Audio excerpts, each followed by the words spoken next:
Notre planète bleue, une oasis cosmique foisonnante de vie. Pourtant, l'accès à l'eau douce, source de vie sur Terre, devient de plus en plus difficile. La croissance démographique, le développement industriel et le changement climatique poussent nos ressources traditionnelles d'eau douce à leurs limites. Nous nous trouvons à un tournant critique. La solution à cette crise imminente, nous devons nous tourner vers le plus grand réservoir d'eau de notre planète, les océans. Recouvrant plus de 70% de la surface de la Terre, les océans détiennent la clé pour étancher la soif de milliards de personnes. Mais il y a un hic. L'eau de mer, avec sa forte teneur en sel, est impropre à la consommation humaine. C'est là que l'ingéniosité du dessalement entre en jeu. Le dessalement, le processus d'élimination du sel de l'eau de mer, apparaît comme une lueur d'espoir. Parmi les différentes technologies de dessalement, l'osmose inverse s'impose comme une solution de premier plan. Elle offre une approche durable et efficace pour exploiter les vastes réserves des océans et fournir de l'eau douce aux générations futures. Pour comprendre l'osmose inverse, il faut d'abord saisir le concept d'osmose. Imaginez un récipient divisé par une membrane semi-perméable. Cette membrane agit comme un gardien, permettant à certaines molécules, comme l'eau, de la traverser, tout en bloquant les autres, comme le sel.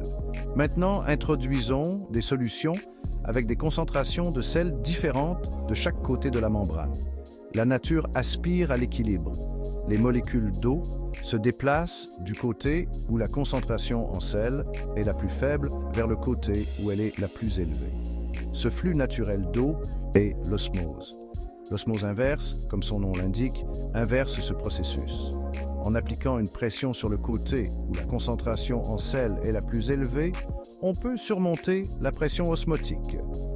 Les molécules d'eau sont alors forcées de se déplacer contre leur tendance naturelle, passant du côté le plus salé au côté de l'eau douce.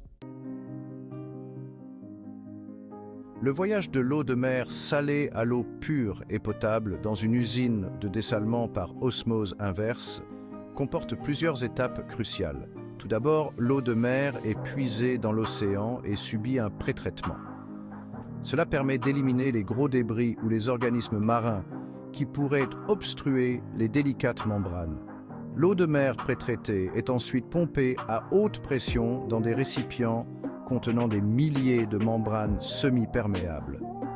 Ces membranes agissent comme des filtres moléculaires, laissant passer les molécules d'eau tout en rejetant le sel et autres impuretés. On obtient ainsi un flux d'eau douce d'un côté et une solution de saumure concentrée de l'autre. L'eau douce produite a encore besoin d'être finalisée. Des traitements postérieurs, comme l'ajout de minéraux pour améliorer le goût et la qualité, garantissent que le produit final répond aux normes de l'eau potable. La solution saline, désormais très concentrée, est soigneusement rejetée dans l'océan, ce qui minimise l'impact environnemental. Section 4. Pesez le pour et le contre. Avantages et inconvénients du dessalement par osmose inverse. Le dessalement par osmose inverse offre une solution convaincante à notre crise de l'eau, mais il est essentiel d'examiner les deux faces de la médaille. D'une part, il fournit une source d'eau douce fiable et résistante à la sécheresse, réduisant ainsi notre dépendance à l'égard des précipitations en baisse et des aquifères surexploités. De plus, les usines d'osmose inverse ont une empreinte environnementale relativement faible par rapport aux autres technologies de dessalement. Le processus est gourmand en énergie, mais les progrès réalisés dans les systèmes de récupération d'énergie et l'utilisation de sources d'énergie renouvelables le rendent plus durable. Cependant, des défis subsistent.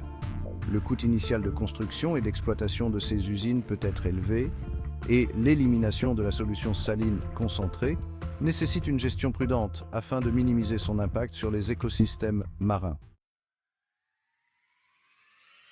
Section 5. Un regard vers l'avenir. Innovation et avenir de la purification de l'eau. L'avenir du dessalement par osmose inverse est prometteur. La recherche et le développement en cours ouvrant la voie à des solutions encore plus efficaces et durables. Les scientifiques explorent nos voies de nouveaux matériaux de membrane plus résistants, nécessitant moins de pression et capables de filtrer une gamme plus large de contaminants. L'efficacité énergétique est un domaine d'intérêt majeur. Des systèmes avancés de récupération d'énergie sont mis en œuvre pour capter et réutiliser l'énergie provenant du flux de saumure à haute pression, ce qui réduit considérablement la consommation énergétique globale du processus. En outre, l'intégration de sources d'énergie renouvelables, telles que l'énergie solaire et éolienne, rend les usines de dessalement plus respectueuses de l'environnement. À mesure que la technologie progresse, nous pouvons nous attendre à ce que l'osmose inverse joue un rôle encore plus important pour étancher la soif mondiale. Section 6. La conservation, une responsabilité partagée. Si les progrès technologiques, comme le dessalement par osmose inverse, constituent une véritable bouée de sauvetage, la conservation reste primordiale. Chaque goutte d'eau économisée est une goutte qui n'a pas besoin d'être extraite, traitée et transportée.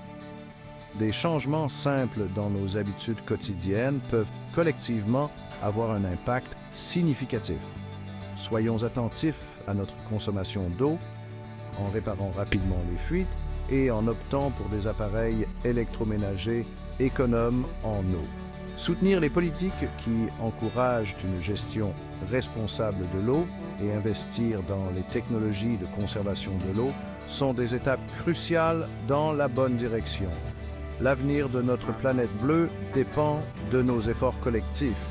En encourageant l'innovation, en pratiquant la conservation et en accordant de la valeur à cette ressource précieuse, nous pouvons faire en sorte que les générations futures héritent d'un monde où l'eau douce et propre coule pour tous.